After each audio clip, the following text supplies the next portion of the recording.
Yeah. Now That's they why did. the first class, I was choosing fur, and I thought, this sort of medium, a lot of people thought it was white on camera, but it wasn't. It Yeah. was like a pale yellow, but it was good because you could see, it was just light enough that you could see. Black fur, oh my gosh, that is really hard to work with. You have to have good light. And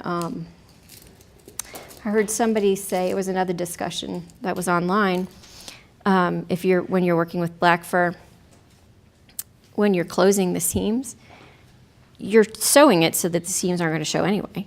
So use white thread so you can see it, or So you use can a see a different little bit. color, Yeah. something that maybe is a little bit of a contrast, provides a little bit of contrast. All right, so I can feel the seam on the chin that's going down this way, and I can feel the seams where the eyes are. And his nose is tilting a little bit that way. This is why you keep the bottom of the head open, so that you can keep adding stuffing as needed.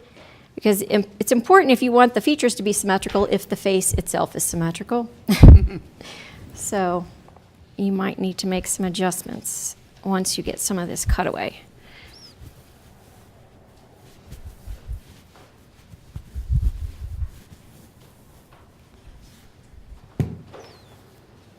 Okay. There it is. Okay. That's better. A little bit.